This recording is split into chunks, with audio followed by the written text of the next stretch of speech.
Recording studio Rajanpur. जी जाजी रंग डाले भुइया पटाई के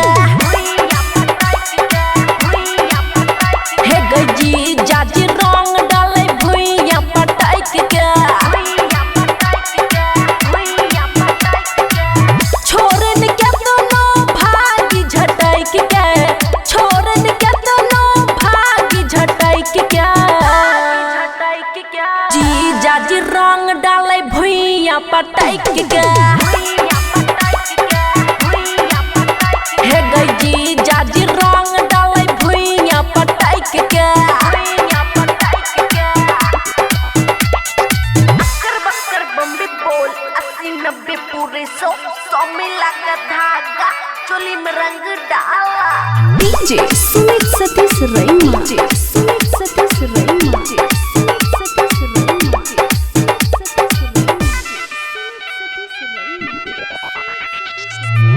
माया रिकॉर्डिंग स्टूडियो राजनपुर। अरे दाढ़ी मोछ बनाई के एल छे भोरे नहाई के एहन जगहिया रंगाइयो भागै छी हम लजाई के अरे दाढ़ी मोछ बनाई के एल छे भोरे नहाई के एहन जगहिया रंगाइयो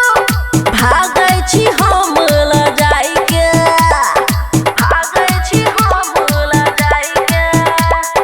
होई छै उ पागल जब चली मटाई के हे गई होई छै उ पागल जब चली मटाई के छोरन के दोनों भागी झटाई के छोरन के दोनों भागी झटाई के जी जाजी रंग डाले भुइया पटाई के हे गई जी जाजी रंग डाले भुइया पटाई के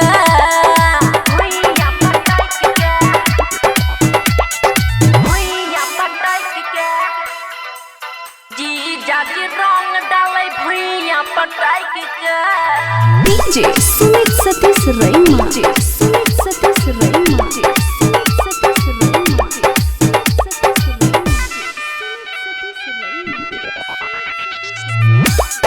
माया रिकॉर्डिंग स्टूडियो राजनपुर। नरम हमर बाल के केना छे बुरा हाल के बबुआ राहुल जी जाजी रंगै छे दुनु गाल के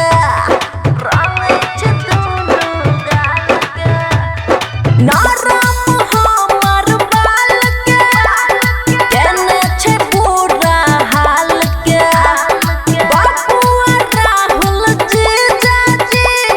रंगै छे दुनु गाल के